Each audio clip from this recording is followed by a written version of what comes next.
بسم اللہ الرحمن الرحیم نحمدہ ونصلی علی رسولہ الکریم۔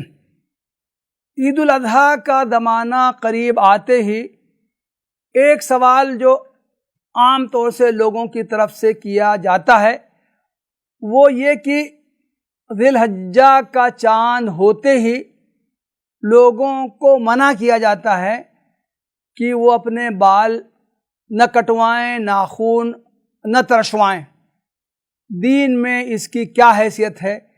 کیا بال کٹوانے اور ناخن تراشنے سے اجتناب کرنا ضروری ہے یا یہ کہ یہ محض ایک استحبابی حکم ہے، کوئی چاہے تو کرے چاہے نہ کرے؟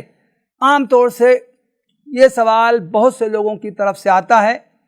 آج کی مجلس میں اس سوال کا جواب دیا جا رہا ہے۔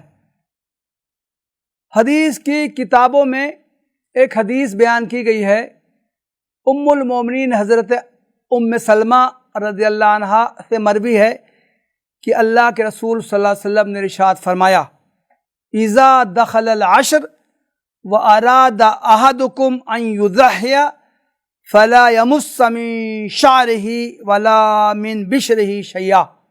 صحیح مسلم کی حدیث ہے کہ جب ذی الحجہ کے مہینے کا آغاز ہو اور تم میں سے کوئی شخص قربانی کا ارادہ رکھتا ہو تو اسے چاہیے کہ وہ 10 دن تک، یعنی قربانی کے دن تک، قربانی سے فارغ ہونے تک وہ اپنے بالوں کو اور اپنے ناخنوں کو ہاتھ نہ لگائے، یعنی نہ اپنے بال کٹوائے نہ اپنے ناخن تراشے۔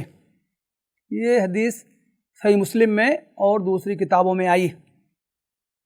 صحیح مسلم ہی میں حضرت ام سلمہ ہی سے ایک دوسری روایت ہے، اس کے الفاظ کچھ مختلف ہیں۔ اس میں ہے کہ اللہ کے رسول صلی اللہ علیہ وسلم نے ارشاد فرمایا، اذا رأیتم ہلال ذی الحجہ واراد احدکم ان یضحی فلیمسک عن شعرہ واظفارہ۔ جب تم ذی الحجہ کا چاند دیکھ لو اور تم میں سے کوئی شخص قربانی کا ارادہ رکھتا ہو تو اسے چاہیے کہ وہ اپنے بال کٹوانے سے بچے، اپنے ناخن تراشنے سے بچے۔ ان دونوں کے احادیث کے الفاظ سے معلوم ہوتا ہے کہ یہ کوئی عام حکم نہیں ہے جس کا ہر مسلمان کو پابند کیا گیا ہے۔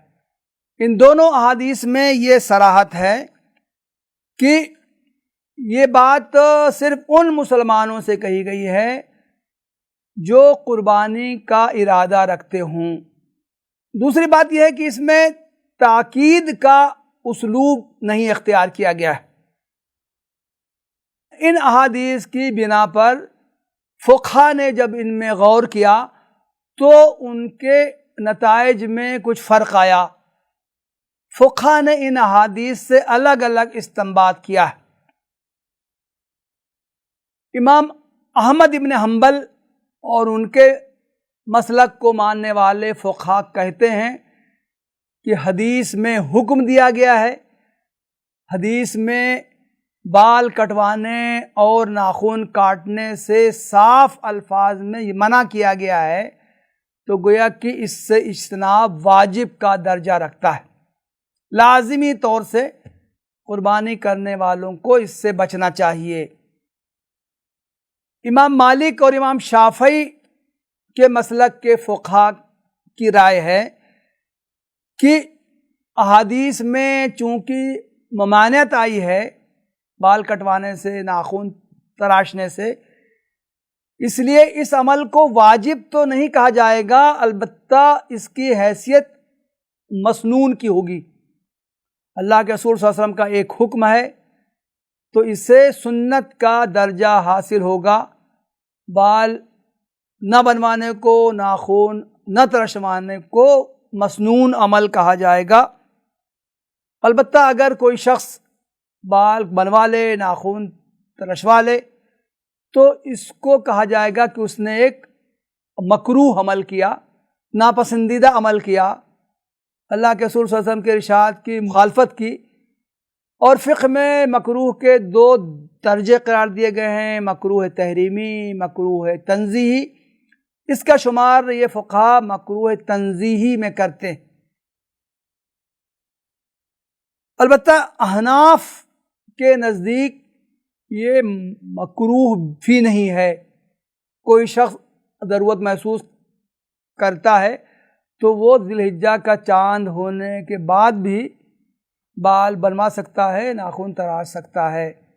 اس کی دلیل وہ یہ دیتے ہیں کہ اگرچہ اس حدیث میں ممانعت آئی ہے لیکن بعض دوسری احادیث میں اس کے جواز کا اشارہ ملتا ہے۔ مثال کے طور سے ایک دوسری ام المومنین حضرت عائشہ رضی اللہ عنہا یہ بیان کرتی ہیں کہ اللہ کے رسول صلی اللہ علیہ وسلم کی طرف سے جو قربانی کے جانور ہوتے تھے ان کے لیے میں قلادے تیار کرتی تھی۔ اللہ کے رسول صلی اللہ علیہ وسلم انہیں قلادے پہناتے تھے اور پھر ان کو قربانی کے لیے بھیج دیتے تھے۔ آگے ام المومنین یہ بھی صراحت کرتی ہیں وَلَا يَحْرُمُ عَلَيْهِ شَيْءٌ أَحَلَّهُ اللَّهُ لَهُ حَتَّى يَنْحَرَ هَدْيَهُ، یعنی اللہ تعالیٰ نے اپنے پیغمبر کے لیے جن چیزوں کو پہلے حلال کر رکھا تھا ان میں سے کوئی چیز ان دنوں میں ذی الحجہ کا چاند ہونے کے بعد اور قربانی کرنے کے بیچ میں وہ آپ اپنے اوپر حرام نہیں کرتے تھے۔ تو اس حدیث میں یہ صراحت ہے ام المومنین حضرت عائشہ سے جو مروی ہے، اس میں یہ صراحت ہے کہ ان دنوں میں کسی طرح کی کوئی پابندی نہیں تھی، کوئی ممانعت نہیں تھی۔ اللہ کے رسول صلی اللہ علیہ وسلم نے اپنی ذات پر کسی طرح کی پابندی کو عائد نہیں کیا تھا۔ اس سے معلوم ہوتا ہے کہ اگرچہ بعض احادیث میں ممانعت آئی ہے لیکن وہ ممانعت بہت تاکیدی نہیں ہے اور وہ صرف ان لوگ کے لیے ہے جو قربانی کا ارادہ رکھتے ہوں۔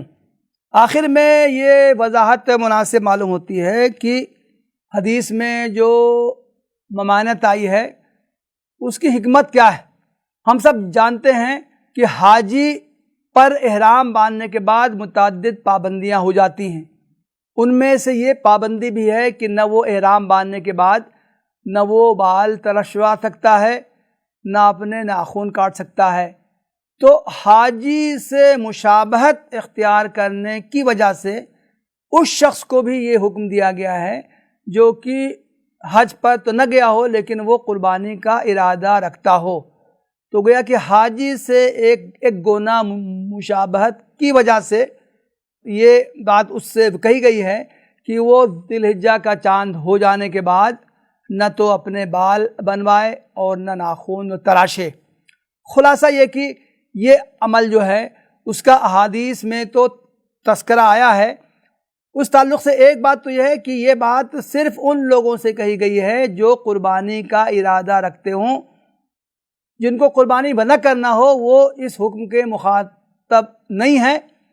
اور دوسری بات یہ ہے کہ فقہا نے یہ استنباط کیا ہے کہ یہ حکم تاکیدی نہیں ہے، وجوب کے درجے کا نہیں ہے۔